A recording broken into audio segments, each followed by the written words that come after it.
అండి. Welcome to my channel. అందరూ బాగున్నారండి? నేనైతే బాగున్నాను. ఇవాళైతే మీ ముందుకొచ్చేసానండి. చాలా రోజుల తర్వాత. అయితే ఇప్పుడు ఒక విషయం మీతో షేర్ చేసుకుందామని వచ్చేసానండి. ఇంకేంటి శ్రావణ మాసం అయితే స్టార్ట్ అయిపోయింది. ఇంకా హడావిడి మొదలైపోయింది. ఇంట్లో పూజలు చేయడం.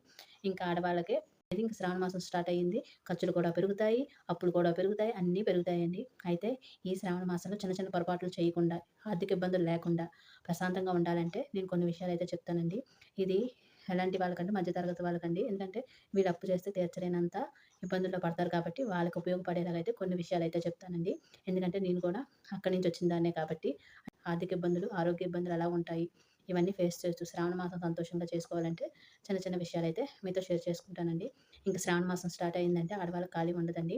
పని ఒత్తిడి కూడా పెరిగిపోతది. ఎందుకంటే కొంతమంది ఇప్పుడు ఆడవాళ్ళు ఎవరు ఖాళీగా ఉండట్లేదు. ఏదో బిజినెస్ గాని, ఉద్యోగం గాని ఏదో విధంగా వాళ్ళు కూడా ఒక రూపాయి సంపాదించుకుంటున్నారు. అయితే సంపాదించిందంటే శ్రావణ మాసంలోనే ఖర్చు పెట్టేస్తారు కొంతమంది. అయితే నేను చెప్పే విషయం ఏంటంటే మెయిను శ్రావణ మాసం వచ్చిన వెంటనే ఆడవాళ్ళు చేసే పొరపాటు ఏంటంటే శ్రావణ శుక్రవారాల్లో డేట్ అవ్వకుండా టాబ్లెట్లు వేసుకుంటారండి. అంటే శుక్రవారం పూజ ఎలాగైనా చేసుకోవాలనే ఉద్దేశంతో మెయిన్ ఆరోగ్యం మీద అయితే దెబ్బ కొట్టుకుంటారండి. ఏదైనా ఇంట్లో పూజలు ఆగకూడదని టాబ్లెట్లు వేసుకుంటూ డేట్స్ హ్మ్. పీరియడ్స్ అవ్వకుండా ఉంటారండి. డేట్స్ రాకుండానే. ఇంకా అలాంటి టైంలో ఆరోగ్యం మీద దెబ్బ కొడుతుంటది. ఇది ఇంకా ఏంటంటే ఈ శ్రావణ మాసంలో శ్రావణ మంగళవారాలు నోములని ప్రత్యేకమైన పూజలయ్యి ఉంటాయి కదా! అలాంటప్పుడు ఉపవాసాలు ఉండడం గట్టా కూడా చేస్తారు.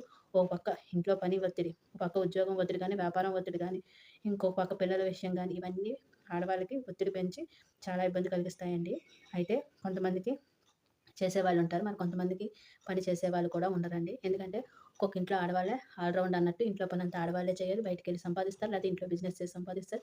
ఏదో విధంగా ఆడవాళ్ళైతే ఖాళీ లేకుండా కష్టపడుతూ ఉంటారండి. కొంతమందికి పర్వాలేదు ఇంట్లో చేసేవాళ్ళైనా ఉంటారు. లేకపోతే పని వాళ్ళైనా ఉంటారు. కానీ కొంత మధ్య తరగతి కుటుంబాల్లో ఏంటంటే మొత్తం అంతా ఆడవాళ్ళే చేసుకోవాలి.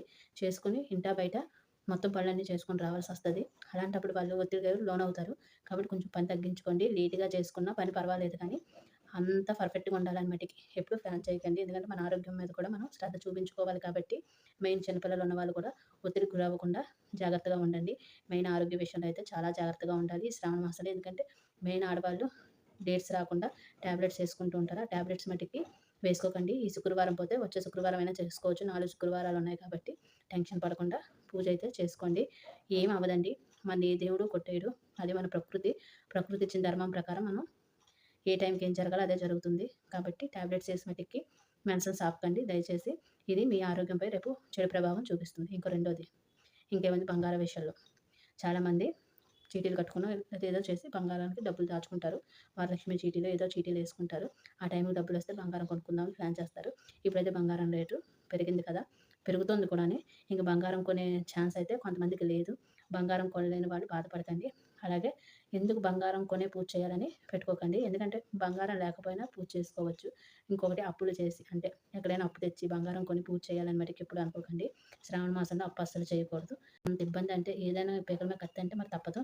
కానీ ఇలాంటి ఆటిల కోసం మటికి దయచేసి అప్పులు మటికి చేసి బంగారం మటికి కొనకండి. లేకపోతే అలా కొంటే రేపొద్దున ఆ బంగారం అమ్మి మళ్ళీ అప్పు తీర్చాలి. లేకపోతే తాకట్టు పెట్టి అప్పు తీర్చాలి. దానివల్ల లాసే తప్ప లాభం అయితే ఉండదు. ఇంకోటి బంగారం కొనేటప్పుడు గ్రాము కొనుక్కోండి. లేకపోతే మానేయండి. మీ దగ్గర డబ్బులుండి దాచుకున్న డబ్బులు ఏమైనా ఉంటే బంగారం కొనుక్కోండి. ఇంకోటి భర్తని మటికి బంగారం కొనలేదని ఇబ్బంది పెట్టకండి. ఎందుకంటే బయట పరిస్థితులు బాలేదు. వాళ్ళు ఎక్కడైనా అప్పులు తెచ్చే కొనేస్తారు మీ మాట తప్పకూడదని. కానీ అవి రేపొద్దున మనకే ఇబ్బంది కలిగిస్తాయి మన కుటుంబానికి. కాబట్టి మీ దగ్గర ఏమైనా దాచుకునే డబ్బులుంటే గ్రామ్ బంగారం కొనుక్కునేంత డబ్బులుంటే ఒక గ్రామ్ కాయిన్ కొనుక్కొని దేవుడి దగ్గర పెట్టుకొని పూజ చేసుకోండి. అంతేగాని ఒక 5,000, 6,000, 7 ఎంతైతే తక్కువ ఉన్న అమౌంట్ ఎళ్లి బంగారం కొందామని ట్రై చేయకండి. ఎందుకంటే అలాగా చిన్న చిన్నవి మనం కొంటే రేపొద్దున మనకి అమ్మితే ప్రైజ్ రాదు. ఎందుకంటే రేపొద్దున అవి జీఎస్టీ తర్వాత ఏదంటారు తయారీ ఖర్చు ఇవన్నీ వేస్తూ ఉంటారు. దేనికైనా మనకి డబ్బులు ఎక్స్‌ట్రా పడతాయి. మనం ఒక చిన్నది అనాయత్తు తీసుకోవాలన్నా డబ్బులు పడతాయి. అవి మంచివో కాదో కూడా మనకి తెలీదు. ఇప్పుడు బంగారం షాపులో మోసం చేస్తారంటే మోసం చేస్తారో లేదో కూడా మనకు తెలీదు. మినిమమ్ గ్రామ్ బంగారం కొనుక్కుంటే మంచిది. గ్రాము మీ దగ్గర డబ్బులు దాచుకుని మీ దగ్గర డబ్బులుంటే గ్రామ్ బంగారం కొనుక్కోండి. లేకపోతే బంగారం జోలికెళ్ళకుండా ఆ డబ్బులేవో మీరు బంగారం షేర్స్ కొనుక్కోండి. అంటే గోల్డ్ ఇన్వెస్ట్‌మెంట్ చేసుకుంటారు కదా! నాకు తెలీదండి వాటి గురించి. అందులో దాచుకోండి. అంతేగాని పిచ్చి పిచ్చిగా చిన్న చిన్న పెసర్లు కొని అవి రేపొద్దున సేల్ అమ్ముకున్నప్పుడు డబ్బులు రాకపోతే మీరే ఇబ్బంది పడతారు. ఆ డబ్బులు వేస్ట్ అయిపోతాయి. కాబట్టి ఇదొక విషయం అయితే మీతో షేర్ చేసుకోవాలనిపించింది. కొంటే బంగారం గ్రామ్ కొనుక్కోండి. అప్పులు చేయకుండా దాచుకున్న డబ్బులతో కొనుక్కోండి. అంతేనండి. ఇంకోటి షాపింగ్‌కెళ్తారు. సారీస్ కొంటారు. ఆడవాళ్ళంటేనే సారీస్, సారీస్ అంటేనే ఆడవాళ్ళు. ఇంక ఈ శ్రావణ మాసంలో బట్టలు కొన్నంత సేల్ మరి దేనికి ఉండదండి. అయితే బట్టలు కొనుక్కునే విషయంలో నేను చెప్పేదేంటంటే మీరు డైలీ ఏం వేసుకుంటారు? ఎలా ఉంటారని ఆలోచించుకొని డైలీ వేర్ శారీస్ అయితే కొనుక్కోండి. అంటే మీరు ఒక పట్టు చీర కొనుక్కుని స్తోమత ఉంటే కొనుక్కోండి. అది కట్టుకునే పరిస్థితులు అస్తమానం రావు కాబట్టి మీరు కొన్ని డైలీ వేర్ శారీస్‌లా కొనుక్కొని అవి కట్టుకున్నారనుకోండి వచ్చే సంవత్సరానికి ఆ శారీస్ కూడా చిరిగిపోతాయి. అంటే మనం డైలీ యూజ్ చేస్తాం కాబట్టి. ఆల్రెడీ మన ఇంట్లో బోలెడన్ని పట్టు చీరలుంటాయి. పెళ్లి దగ్గర నుంచి దాస్తాం పట్టు చీరలు. అవి కట్టుకునేది లేదు. ఏడ్చింది లేదు అన్నట్టుంటుంది. అనకూడదు గాని ఈ మాట. కానీ ఆ పట్టు శారీస్ అన్నీ మనం దాచుకుంటూనే ఉంటాం. అవి కట్టుకోండి. అంటే పాతవే కొత్తగా కనిపిస్తాయి తీసుకెళ్తే. కాబట్టి అవి కట్టుకోండి. ఇంక డైలీ వేర్ శారీస్ ఏవైనా తీసుకోండి. ఆ డబ్బులతో మీరు ఎంతలో తీసుకోవాలనుకుంటున్నారో అంత డబ్బులు పెట్టి ఒక చీర కొనుక్కునే బదులు 4, 5 చీరలు వస్తాయి డైలీ వేర్ శారీస్. అవి మనం రోజు కట్టుకోవచ్చు. మీరు డ్రెస్సులయితే డ్రెస్సులు, చీరలయితే చీరలు తీసుకోండి. ఒక చీర తీసుకున్నా చాలు అమ్మవారికి పెట్టడానికి. అదండి సింపుల్‌గా మన స్తోమత తగ్గట్టు మనం రోజు ఉపయోగించేలాగా ఉండేలాగా అయితే చీరలైతే తీసుకోండి. ఇంకొకటి షాపింగ్ కూడా డబ్బులు అప్పులు చేసి మటికి దయచేసి కొనుక్కోకండి. అలాగే ఇంటికి అరువులిస్తారు చీరలు. అలాంటి చోట మటికి చీరలు, అరువులు అస్సలు తీసుకోకండి. ఈరోజు తీసుకొని కట్టుకున్నంత ఈజీగా రేపొద్దున అప్పు తీర్చకపోతే ఆళ్ళ ఇంటి మీదకొచ్చి గొడవలాడతారు. అప్పుడు మన పరువు మొత్తం పోతుంది. కాబట్టి ఆ పని మటికి చేయకండి. ఉంటే రూ. 100 ఉన్న రూ. 100తో కూడా చీర వస్తుందండి.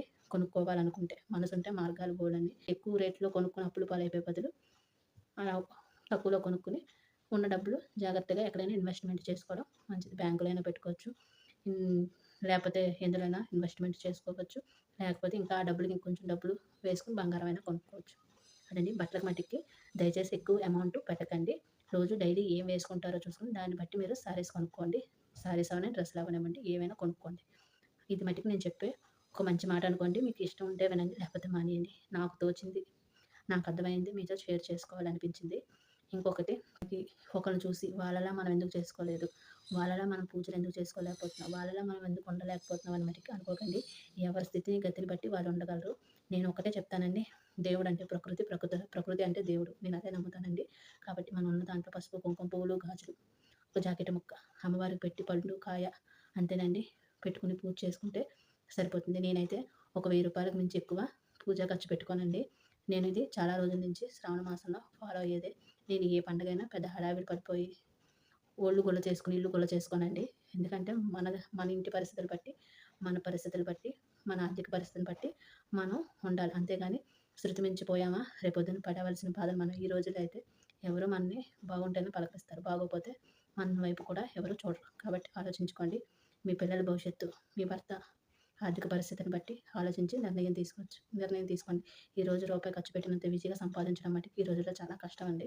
కాబట్టి ఆడవాళ్ళు మన వైపు నుంచి కూడా ఒక ఆలోచన అయితే ఆలోచించాలి కదా మన కుటుంబం కోసం. ఇదండి. ఈ విషయం మీకు గాని నచ్చితే లైక్ చేయండి, షేర్ చేయండి, సబ్స్క్రైబ్ చేసుకోండి. ఇంకో విషయం కూడా మీతో షేర్ చేసుకుంటానండి. ఈ మధ్య సోషల్ మీడియాలో ఎక్కడ పడితే అక్కడ 1 గ్రామ్ జ్యువెలరీ అంటారు కదా!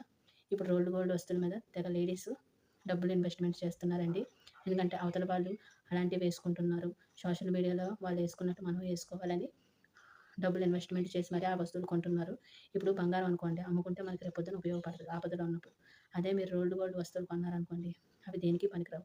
ఒకవేళ మీరు రోజు వేసుకుంటారంటే రోజు వేసుకుందుకు అవి పనికిరావు.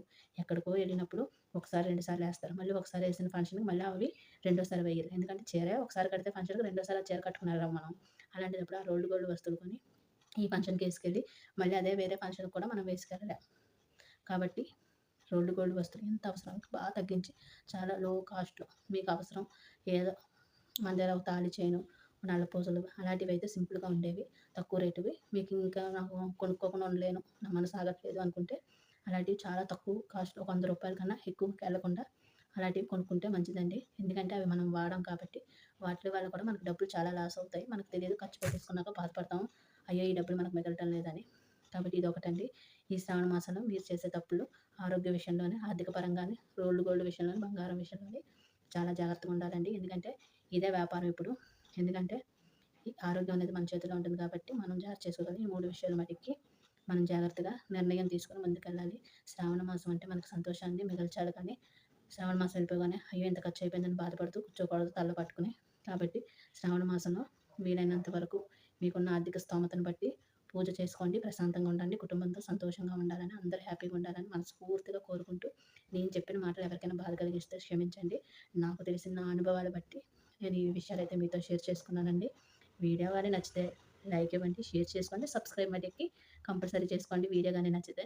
అంతేనండి. నెక్స్ట్ వీడియోలో మరిన్ని విషయాలతో మరింత కొత్త కొత్త విషయాలతో మీ ముందుకు రావడానికి ప్రయత్నం చేస్తానండి. బాయ్.